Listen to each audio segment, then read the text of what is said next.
मध्य प्रदेश में smart city को लेकर सियासी तकरार शुरू हो गई है। स्मार्ट सिटी तो बनी नहीं, लेकिन प्रदेश में इसको लेकर स्मार्ट सियासत जरूर देखने को मिल रही है। दरअसल मुख्यमंत्री शिवराज सिंह चौहान ने भोपाल, इंदौर, ग्वालियर समेत 7 शहरों में बनाई जा रही स्मार्ट सिटी के कामों की समीक्षा की, तो कई गड़बड़ियां भी सामने आई।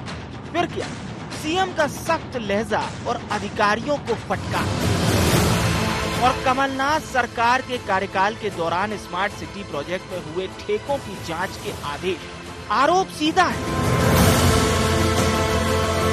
कि बिना नियमों के कांग्रेस सरकार के कार्यकाल के दौरान करोड़ों की बर्बादी की गई। माननीय कमलनाथ जी की सरकार थी, उस समय कुछ चहेते ठेकेदारों को बिना किसी नियम प्रक्रिया के करोड़ों के ठेके दे दिए गए। जिन कामों की आवश्यकता नहीं थी वो काम स्वीकृत किए गए और करोड़ों रुपए इस तरह से स्मार्ट सिटी के बर्बाद करने का काम कांग्रेस की उस समय की सरकार ने किया। जांच करा रहे हैं। जो कांग्रेस की 1.25 साल की सरकार में स्मार्ट सिटी के जो भी ठेके हुए हैं, उन सारे ठेकों की हम लोग जांच करा रहे हैं। आज हम माननीय मुख्यमंत्री जी ने कल निर्देश दिए हैं। मैं नंबर के चक्कर में नहीं पड़ना चाहता। कोई ने कह दिया स्मार्ट सिटी, ये सिटी, वो सिटी। अब स्मार्ट सिटियों का हाल क्या है मैं आपको नहीं बताना चाहता, क्योंकि मैं मंत्री पद पर हूँ। हमें चाहते हैं कि हमारा रैली जो है इतना स्मार्ट है कि बाहर का आदमी आए तो कहे स्मार्ट सिटी तो घोषित नहीं है, लेकिन स्मार्ट से मोस्ट स्मार्ट दिख रहा है और ज्यादा स्मार्ट है। तो वहीं सत्ता पक्ष के आरोपों पर कांग्रेस भी पीछे नहीं दिखी। कांग्रेस ने बिना देर किए वार पर पलटवार किया। 2 साल हो गए, अभी तक क्या किया आपने? अब समझ में आ रही है कि घपले हुए। तो घपला हुआ तो पकड़ो, फांसी लगाओ, जेल भेजो हमको, हम तैयार हैं। लाओ तो कुछ, कि केवल यही कहते रहोगे कि सीपीए बंद करेंगे, ये कमिश्नर प्रणाली लाएंगे, फिर कहेंगे कि स्मार्ट सिटी बंद करेंगे। भैया कुछ करो। हम पर या हमारी सरकार पर या नौकरशाहों पर आरोप मढ़ देना शिवराज सिंह जी की आदत बन चुका है। शिवराज सिंह जी जांच क्यों नहीं कराते हैं? कमलनाथ जी खुद बार बार कहते हैं कि मेरे 15 माह के कार्यकाल की जांच करा लो। आरोप प्रत्यारोप के इतर एक नजर स्मार्ट होने वाले शहरों पर। एमपी में 7 शहरों में हो रहा स्मार्ट सिटी का निर्माण। भोपाल, इंदौर, ग्वालियर, जबलपुर, उज्जैन, सतना और सागर में बन रही स्मार्ट सिटी। 25 जून 2015 को केंद्र सरकार ने देश की 100 स्मार्ट सिटी का किया था ऐलान। स्मार्ट सिटी के लिए चुने गए प्रत्येक शहर को पहले साल मिले थे 200 करोड़ रुपए, जिसके बाद हर साल 100 करोड़ रुपए मिलने का था प्रावधान। राज्य सरकार को भी अपने तरफ से जुटानी है राशि। शहर के एक क्षेत्र को स्मार्ट सिटी के रूप में किया जा रहा है विकसित। स्मार्ट सिटी में मूलभूत सुविधाओं के साथ हाईटेक सुविधाएं देने पर फोकस। सवाल ये भी है कि आखिर स्मार्ट प्रोजेक्ट पर ब्रेक लगाया किसने? स्मार्ट सिटी का सपना पूरा होगा कब? लेकिन सरकार के एक्शन और विपक्ष के रिएक्शन से ये तो साफ है कि स्मार्ट सिटी को लेकर गर्माती सियासत अभी थमने वाली नहीं है। Bureau report, IND 24।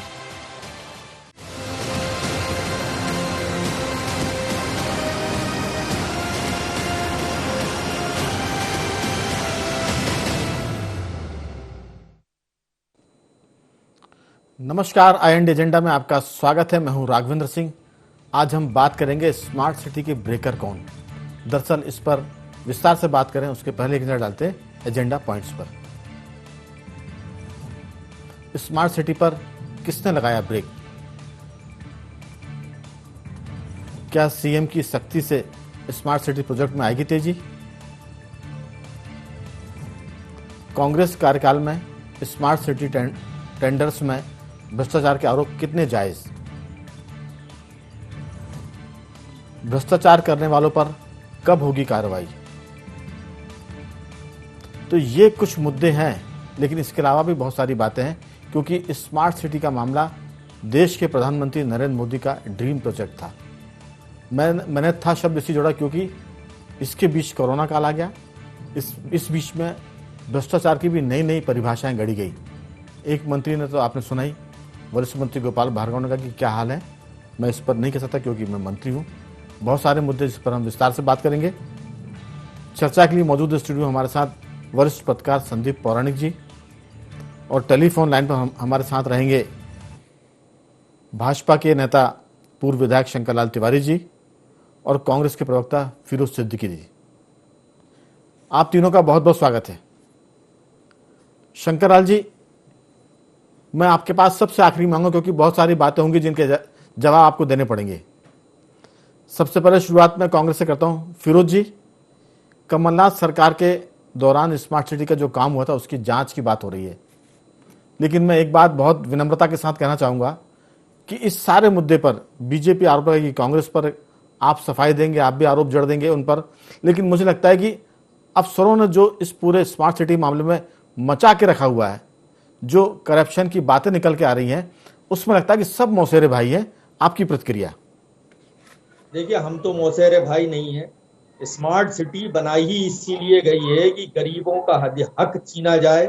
गरीबों के हक की जमीन जो है मोदी जी के चुनिंदा जो उनके व्यापारी दोस्त हैं उनको दे दी जाए, और उसमें अरबों रुपए की जनता की जमीन थी उसमें बेचारा एक गरीब आदमी अपना के नहीं बेच सकता। जो 80 लोग थे, 80 से 120 जो दुकानें थी स्थापित की गई, उनकी दुकानें तोड़ी गई, आज तक उनको दुकानें नहीं मिली। स्मार्ट सिटी इलाके में हमारे लोग हाजी लगा लेते थे और कहा गया था कि भाई हाट बनाया जाएगा, और एक नया हाट बाजार बनाया जाएगा। हमारी सरकार थी वो हम बता दे रहे हैं। हमने एक तो स्मार्ट सिटी कॉर्पोरेशन को किया था कि अब आप कोई भी नई जगह एक्वायर नहीं करेंगे। जो भी जगहें हैं उन जगहों को आप पहले उस जगह पर काम कर लीजिए। जैसे ही हमारी सरकार गई, सबसे पहले 80 दुकानें तोड़ी जवाहर चौक की जाके। उसके बाद बेचारे वो जो गरीब लोग थे सब्जी बेचते थे उनको वहां से हटा दिया गया। और मंत्री जी पे मुझे हंसी आ रही है थोड़ी सी, बेचारे हैं वो। कोई भी मिनिस्टर जो है ना, जांच की बात कैमरे पे आके नहीं बोलता। मिनिस्टर जो है नोटशीट बुलाता है और दस्तखत करके भेज देता है। और एक चीज है, मैं उनको चुनौती देता हूं, जिस दिन आपने हम लोगों के खिलाफ जांच की, 11 करोड़ 82 लाख का जो टेंडर है जिसका वर्क ऑर्डर देने में सरकार को पसीना आ रहा है, उसकी जांच जो है वो हम लोकायुक्त से करा देंगे और आपको जेल जाना पड़ जाएगा। श्रीमान मंत्री महोदय, आपने टेंडर जारी किया और इसीलिए तो मैं कहता हूं मौसेरे भाई, मौसेरे भाई नहीं, आप हमें आपको जाना चाहिए, जनहित में लोग जाना चाहिए। आपको चेतावनी नहीं बल्कि इस पर कार्रवाई करनी चाहिए। हाँ, अभी हम 200 करोड़ के डीजल घोटाले पे हम ही ने कार्रवाई की है। FIR है महापौर की और उसकी अपने नगर निगम कमिश्नर की, बाकायदा FIR है वो 200 करोड़ के डीजल घोटाले में। जिस छवि भरद्वाज ने उस घोटाले को खोला था, हमारे मामा, ईमानदार मामा ने उसको ट्रांसफर कर दिया था उसी दिन।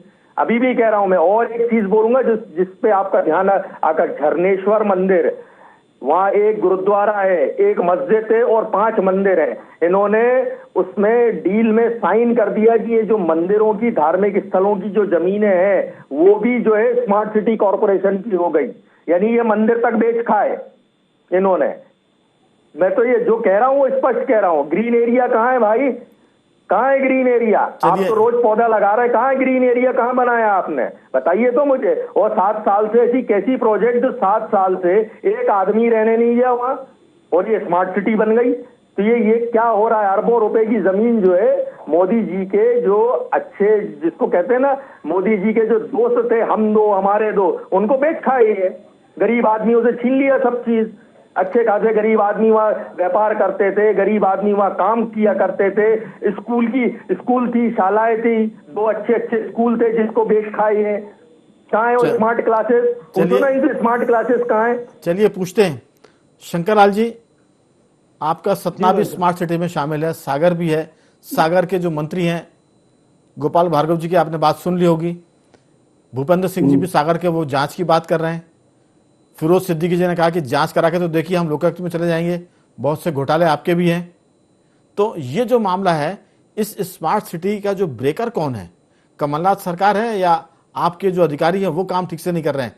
क्योंकि जो खबरें निकल के आ रही हैं वो बड़ी भयावह। हम बातचीत में आगे बात करेंगे कि अगर 1 करोड़ का टेंडर है तो 90 लाख रुपए पैसे लोग खा रहे हैं। आखिर इसका इस स्पीड स्मार्ट सिटी के जो नरेंद्र मोदी का स्मार्ट प्रोजेक्ट था, ड्रीम प्रोजेक्ट था, इसके ब्रेकर कौन है? शंकर लाल जी। राघवेंद्र सिंह जी, पहले आपको नमस्कार। बहुत दिन बाद आपके पास बैठने का अवसर मिला आपके साथ, बहुत धन्यवाद।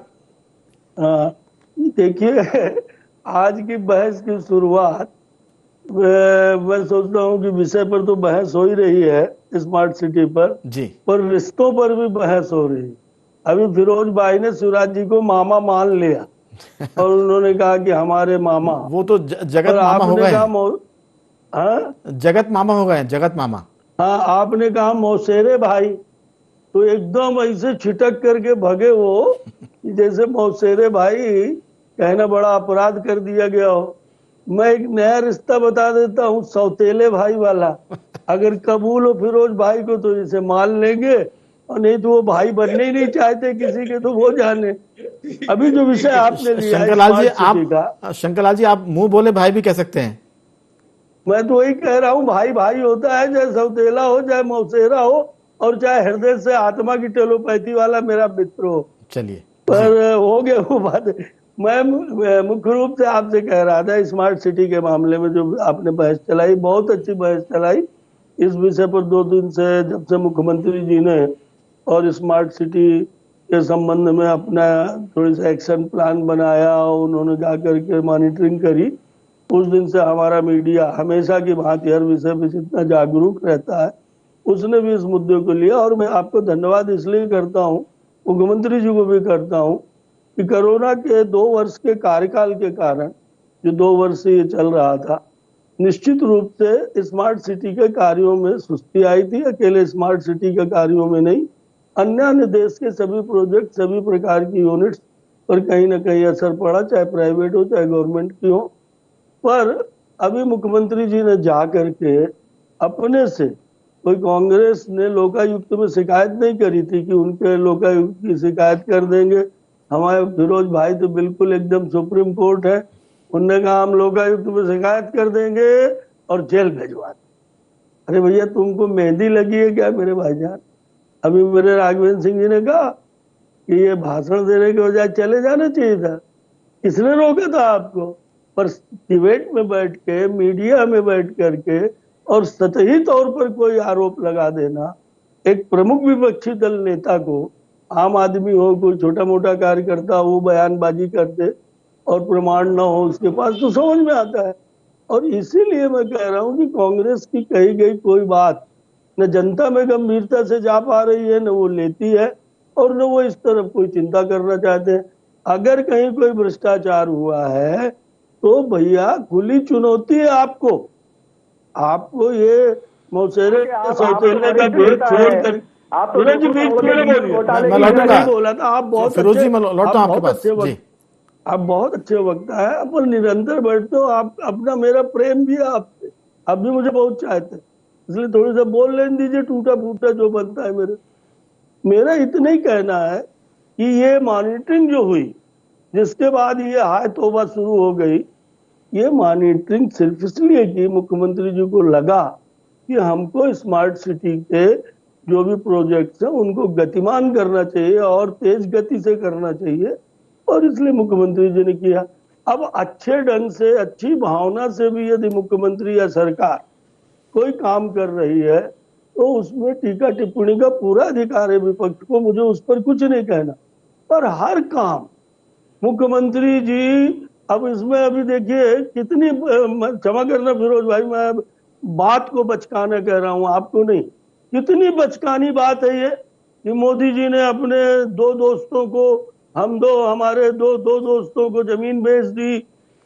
इस तरह की विषय है क्या आज कि हम प्रधानमंत्री पर बिना किसी कारण के? शंकरलाल जी, मेरे ख्याल से हम विषय से भटक जाएंगे, फिर इसका उत्तर फिरोज भाई भी देंगे। तो बात जो स्मार्ट सिटी पर है कि स्मार्ट सिटी का ब्रेकर कौन है, क्योंकि 2 साल तो कोरोना में निकल गए, कोरोना में चलेगा वो हमने मान लिया, लेकिन अधिकारी कर्मचारी देता हूं। पर राघवेंद्र सिंह जी, आप बहुत वरिष्ठ पत्रकार हैं, आप देखेंगे, मुझे भी बैठने का अवसर मिलता है कि हमेशा कांग्रेस के मित्र विषय वस्तु से अलग हट करके आरोप लगाना और निंदा करना और विरोध करने का ही मंच मान बैठे हैं डिबेट को। मैं आ रहा हूं आपकी बात पे।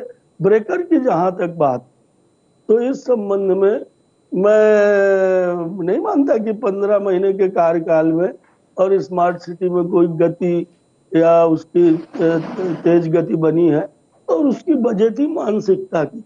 इस देश में हालत ये हो गई, राघवेंद्र जी क्षमा करिएगा मैं व्यक्तिगत बात कह रहा हूँ पार्टी से अलग हटके हूँ, कि ये सरकार अगर है और इस सरकार ने कोई निर्णय लिए तो जब दूसरी पार्टी की सरकार आएगी तो उसे मेटना शुरू कर देगी। क्योंकि स्मार्ट सिटी नरेंद्र मोदी जी के, जैसा आपने भी कहा और अन्य वक्ता भी कह रहे हैं, कि स्मार्ट सिटी प्रधानमंत्री जी का एक सपना था और एक अच्छा सपना था कि देश के अंदर और क्रम से चरणबद्ध तरीके से हम कुछ शहरों को सुविधा युक्त बनाए ताकि शहरों को मिले।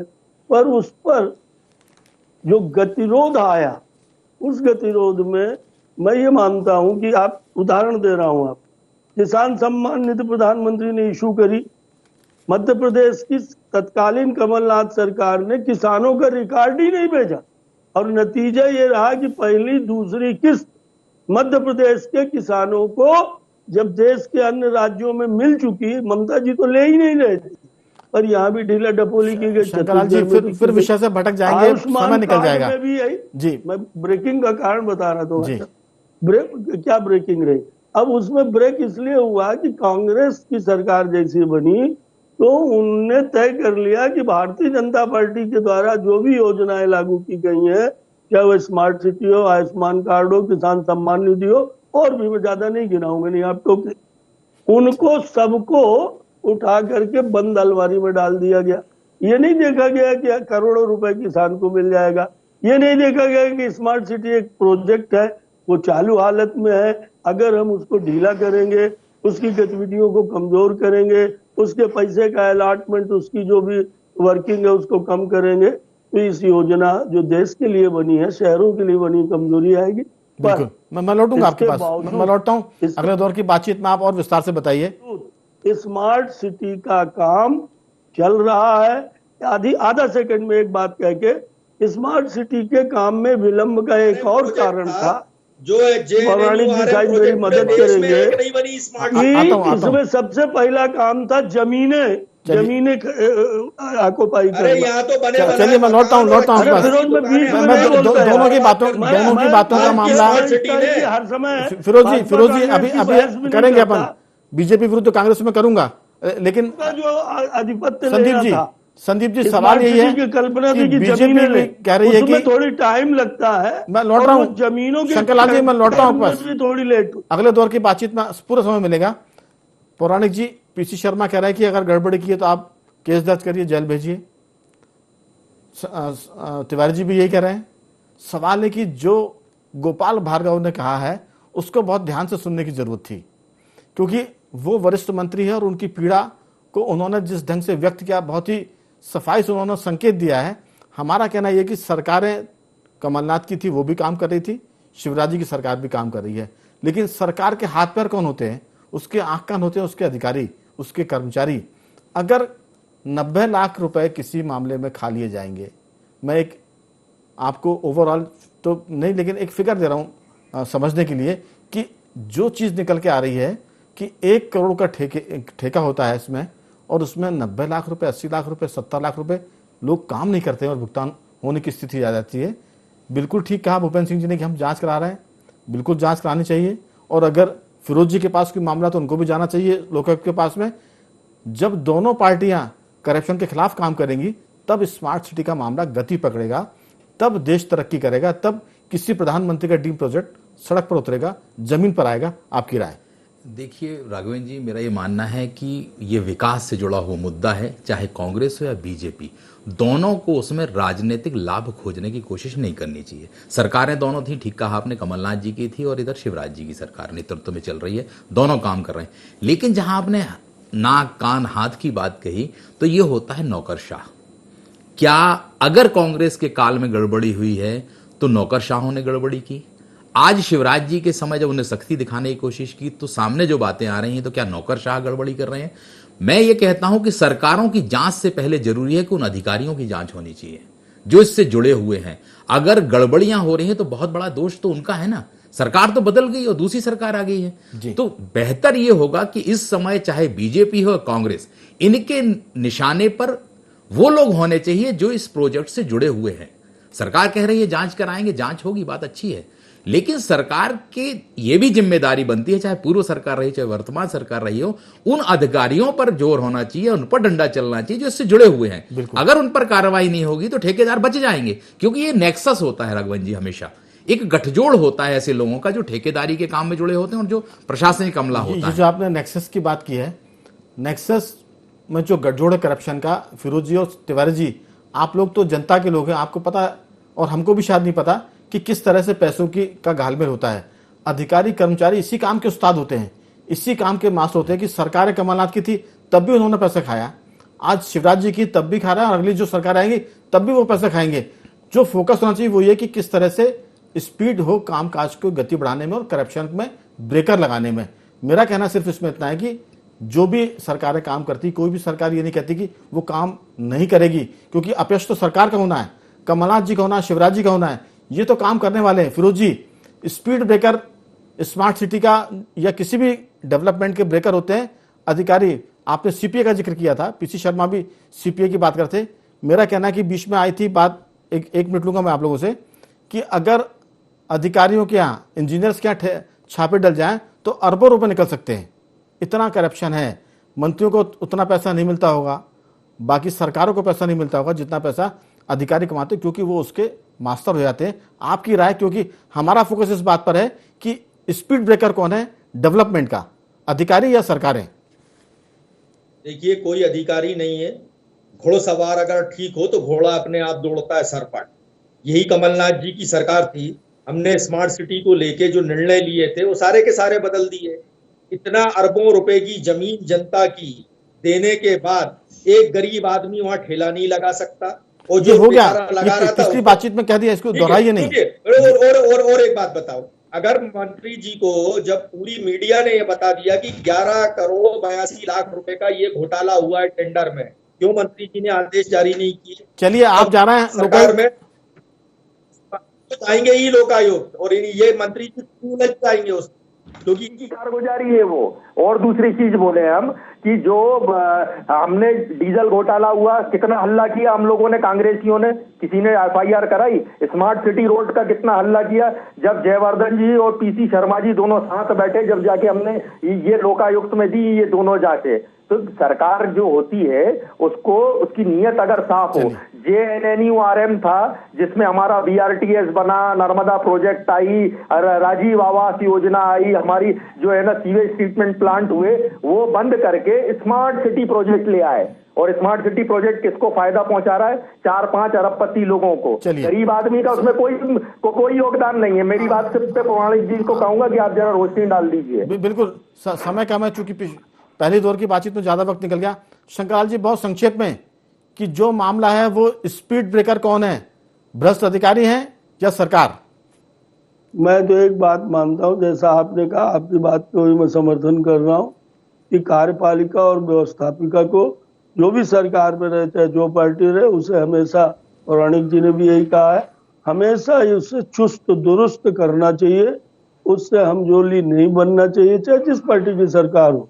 और मुख्यमंत्री शिवराज सिंह जी ने जो अभी जाकर के अपना स्मार्ट सिटी के प्रोजेक्ट की मॉनिटरिंग की है, उसके प्रयास इसी तरह के हो सकते हैं, क्योंकि जब तक व्यवस्थापिका को और कार्यपालिका को दोनों को चुस्त दुरुस्त नहीं किया जाएगा, संक्षेप में अधिकारियों को, तो निश्चित रूप से कहीं न कहीं देश के अंदर 50 वर्षों में आजादी के तुरंत बाद जो वातावरण बना है, हमारे दो का नहीं बना जी। हम भी खाएं तुम भी खाओ, छोड़ दे छुट्टा चरे का, मत कहो काम कुछ करें का, तुम चरा हम चरी, चरबे के आजादी बा, या देखा हम पहने खादी बा। ये जो 50 साल के अंदर वातावरण बना है, इससे देश को, प्रोजेक्ट्स को बाहर निकालने का बिल्कुल समय खत्म हो रहा है। अंतिम टिप्पणी के लिए आ रहा हूँ, अंतिम टिप्पणी के लिए मैं के पास। संदीप जी, 7 शहर स्मार्ट होने वाले हैं, 5,000 करोड़ से ऊपर का बजट है। पहले आपको मिल रहे थे 100 करोड़ रुपए आपको हर साल, लेकिन ये पैसा अब कम है। सीपीए एक तरह से बंद हो गया है, करप्शन के चार्जेस लग रहे हैं अफसरों पर। सरकार क्या करे, आपकी राय? अगर सरकार कुछ करती तो कठोर कार्रवाई करे, प्रतिपक्ष को ऐतराज है तो वो लोकायुक्त में जाए, बजाय धमकी या चेतावनी देने के। आपकी बहुत दो टूक टिप्पणी संक्षेप में। मेरा मानना राघवेंद्र जी ये है कि अधिकारी बहुत स्मार्ट हैं और वो अपना काम कर लेते हैं। वर्तमान दौर में जो फिरोज जी ने बात कही, मेरा ये मानना है कि फिरोज जी को लोकायुक्त जाना चाहिए, और भूपेंद्र सिंह ने जो बात कही कि जांच कराएंगे, जांच करानी चाहिए और ऐसे लोगों को दंडित करना चाहिए ताकि एक नजीर पेश हो। सरकार को थोड़ी स्पीड पकड़नी चाहिए कार्रवाई के मामले में, मुझे ऐसा लगता है। सीधी सी बात है कि सरकार स्पीड पकड़े तब स्मार्ट सिटी के ब्रेकर हटेंगे। भ्रष्ट अफसरों पर लगाम कसे, उन पर छापे डालें, चाहे उसके लिए सीपीओ बंद करना पड़े या चालू। लेकिन जो अधिकारी 90 लाख रुपए खा रहे हैं 1 करोड़ के ठेके में, उन पर कार्रवाई की जरूरत है। जो एक एक टेंडर काम कागज पे करते हैं और भुगतान कराते हैं, उन पर कार्रवाई की जरूरत है। 2-2 लाख के जो काम होते हैं उन पर निगरानी की जरूरत है। तो कुल मिलाकर स्मार्ट सिटी पर ब्रेकर है। इसको हटाने के लिए कांग्रेस और सरकार दोनों मिलकर काम करें, हमारा इसमें यही कहना है। आप तीनों मेहमानों का बहुत बहुत धन्यवाद कि आपने चर्चा में हिस्सा लिया। एजेंडा में आज सिर्फ इतना ही, कल किसी और मुद्दे पर आपसे बात करेंगे। तब तक बने रहिए हमारे साथ और देखते रहिए IND24।